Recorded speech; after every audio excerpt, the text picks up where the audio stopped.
Good morning, good afternoon, good evening, ladies and gents around the world. And today we're carrying on with ancient Egypt with the reigns of... those guys. Tuthmosis I and Tuthmosis II. Now, to clean a few things up, I did say in the last episode how I was going to do this episode on all three Tuthmoses. Tuthmoses? Anyway, instead I've decided to do just this video on Tuthmosis I and Tuthmosis II, and then do an independent video on Pharaoh Hatshepsut, because with her there is just so much interesting stuff to unpack that I figured she deserves an episode to herself. And so it'll go like this: Tuthmosis I and Tuthmosis II today, then Hatshepsut, then Tuthmosis III, and that will round off this section of the Egypt series. Today we begin our story in 1520 BC. Amenhotep I has just kicked the bucket. He has left Egypt internally strong and externally in a more elevated and secure position. There's no empire just yet, but we've got some various buffer zones around Egypt's immediate borders. So, who's next? Well, we've got Tuthmosis, or Thutmose I as he is sometimes known, coming to the throne in the same year, 1520 BC. So, Tuthmosis buddy, what are you gonna do? You gonna carry on as Amenhotep did? Keep it stable, keep it simple, just, keep everything locked down so that then nobody comes into attack. Whoa! Did you just see that?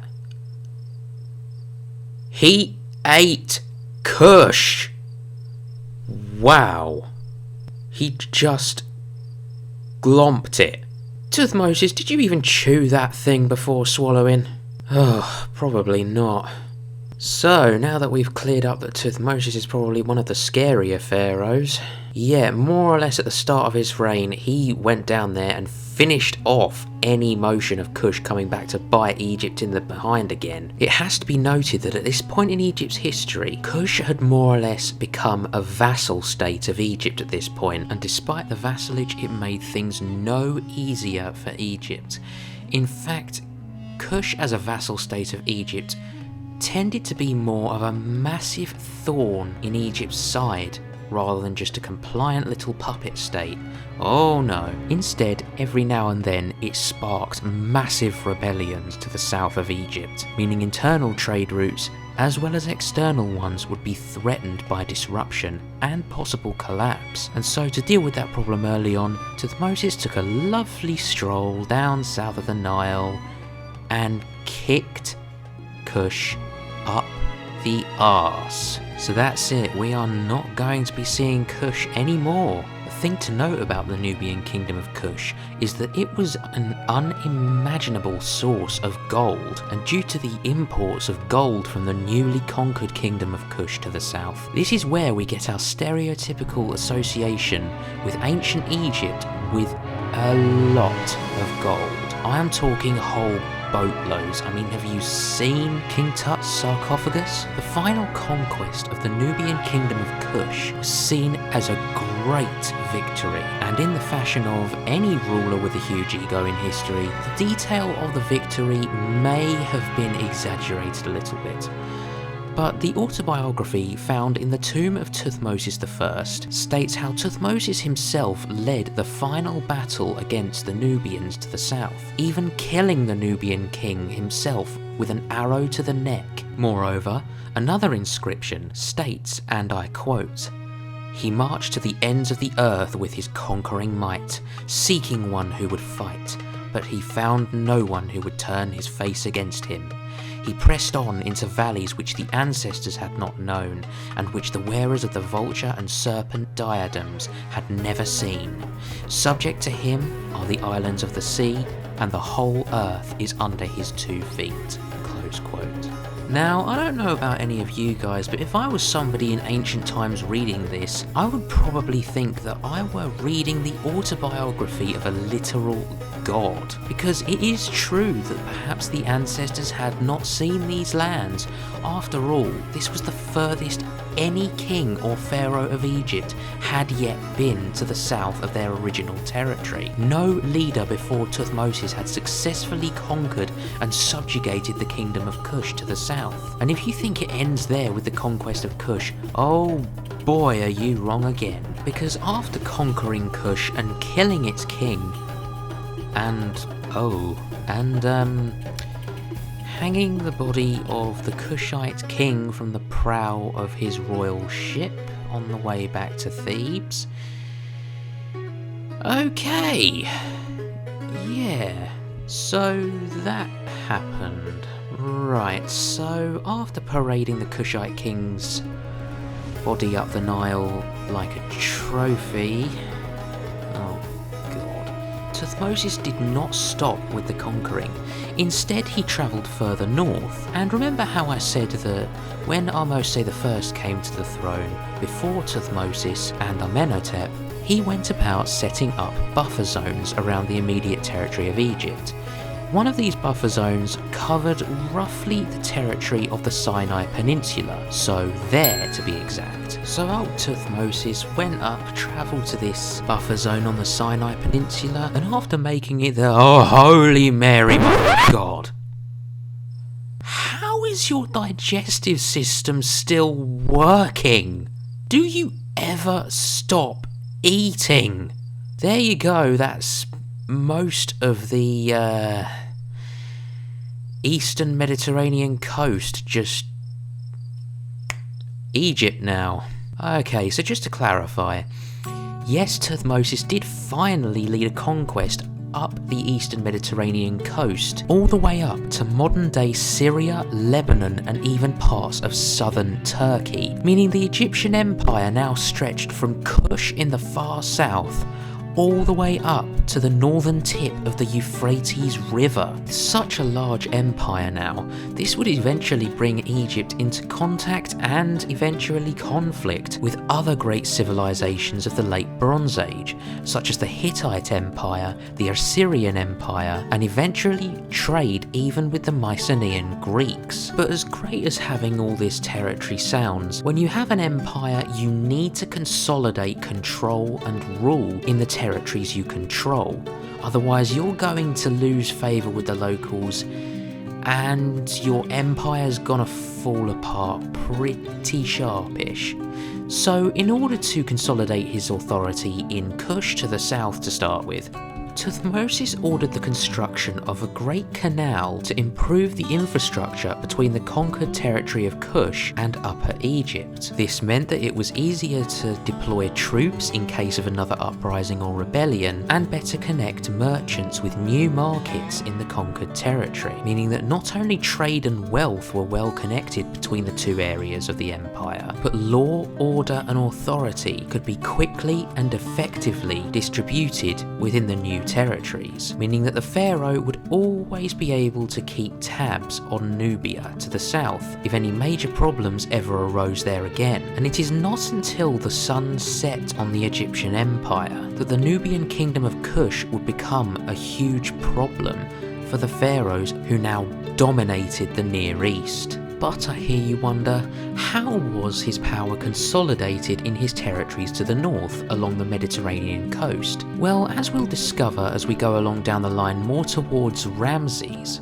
it is said that there was always a strong Egyptian military presence in the region in order to keep trade routes in the area secure and open and flowing freely, because as we'll discover with Ramses, the Egyptian Empire would intermittently fight with the Hittite Empire of Anatolia, but of course that's Ramses, and today we're talking about Tuthmosis. So let's leave Ramses for now and talk about the more domestic aspects of the reign of Tuthmosis I. With all these great conquests, you're probably thinking that the reign of Tuthmosis I is fraught with a lot of external destruction.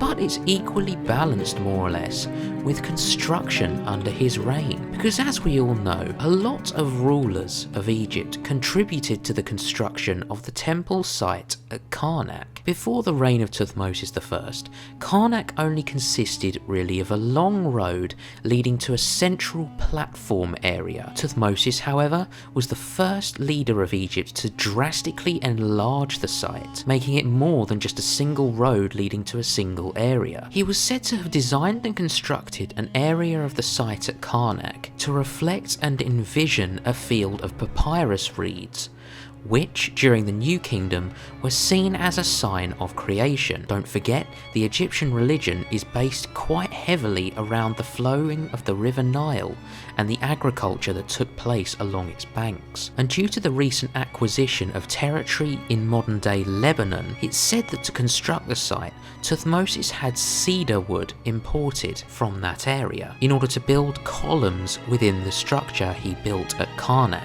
Upon his kicking of the bucket in 1493 BC, Tuthmosis I left Egypt and its influence stronger and more far-reaching than ever, with Egypt now holding territory in southern Anatolia and as far south as modern-day Eritrea. Egypt now sat on a bounty of wealthy trade routes, not just up and down the Nile, but even having contact with trade routes that ran along the Mesopotamian river network, bringing even more commodities into the Egyptian economy, such as cedarwood, more gold, frankincense, myrrh, and even spices imported from the city ports that sat on the Mesopotamian coast of the Indian Ocean. Internally, Egypt was strong, unified and wealthy once more, having been propelled by the conquests of Tuthmosis to a regional powerhouse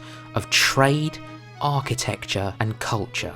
As with his tomb and burial, Tuthmosis I is the first confirmed leader of Egypt to have been buried in the Valley of the Kings, famous for containing the tombs and mortuary complexes of some of Egypt's most famous rulers. The mortuary temple of Tuthmosis I, however, has never been found.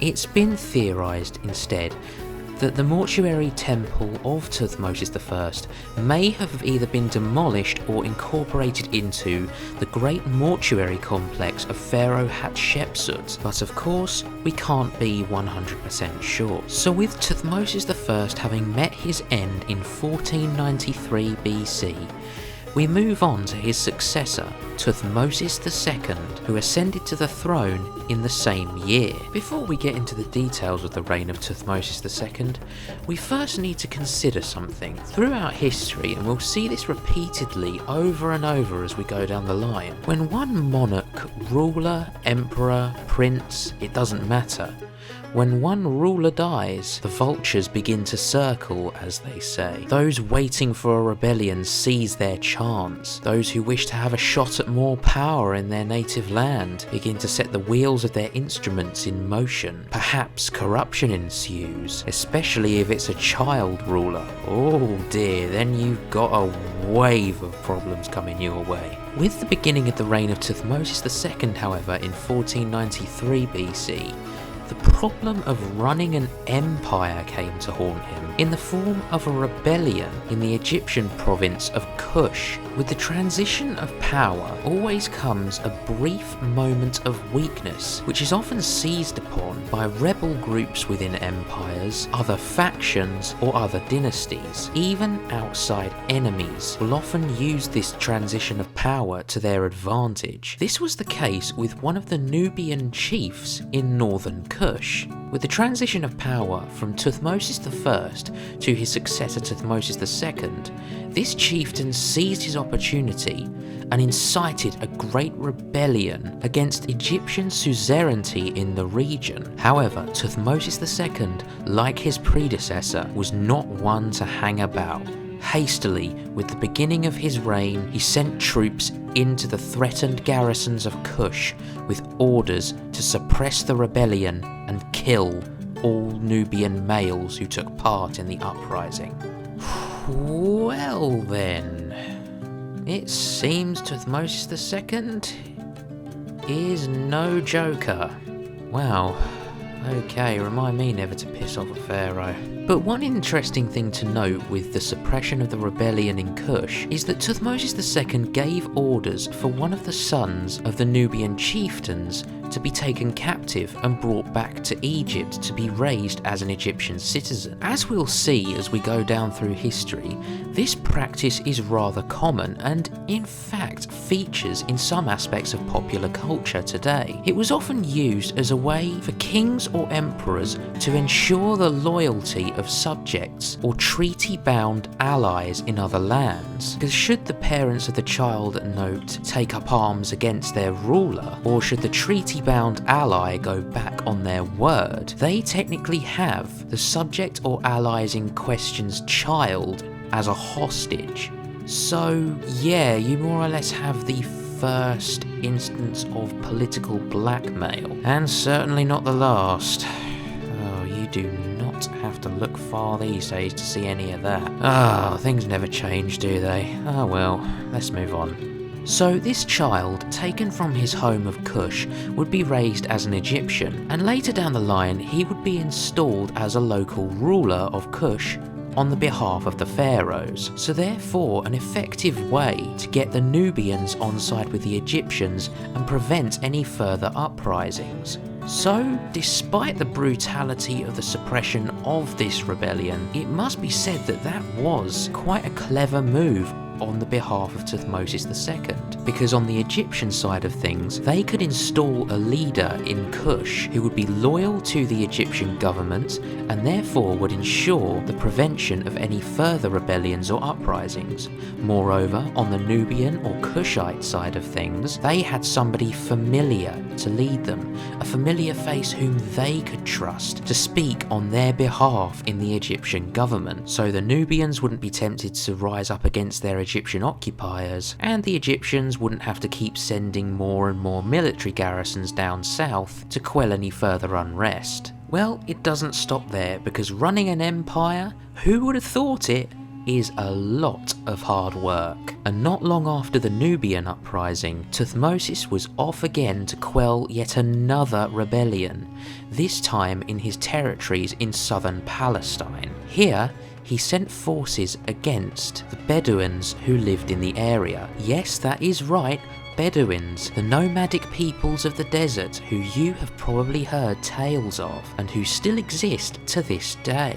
So despite their uprising being suppressed by the forces of Tuthmosis II, I'd say the Bedouins win in the long run. I mean, look at it.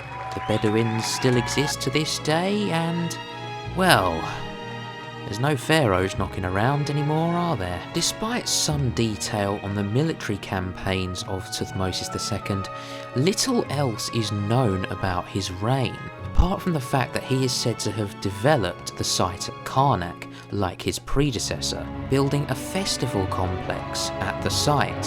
However, this complex was said to have later been demolished by Amenhotep III during his renovations on the temple complex at Karnak.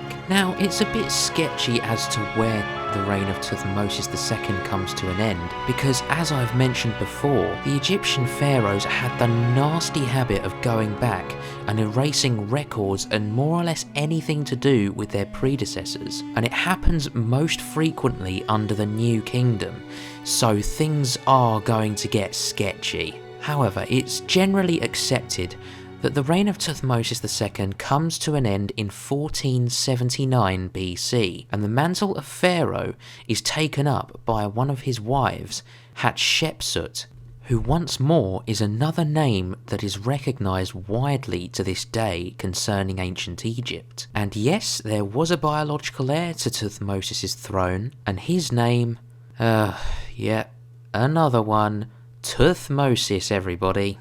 However, Tuthmosis III, upon his father's death, was too young to take up the mantle of pharaoh, and so Hatshepsut took up the job for him, and presided over yet another boom in Egypt's history. But we'll get onto that next time, as we delve into the reign of Egypt's first female ruler, Pharaoh Hatshepsut. So there you have it, the the story of Tuthmosis I and Tuthmosis II, and the beginnings at last of the Egyptian Empire, where we see Egypt take on its greatest height yet, becoming one of the dominant powers of the late Bronze Age. So, if you enjoyed this video, maybe consider leaving a like and perhaps consider subscribing if you'd like to keep up to date with more historical and cultural content as part of the Grand Portfolio. And for a quick update, at the moment I'm considering which direction to go in after the Egypt series, so let me know down in the comments which Bronze Age civilization I should cover next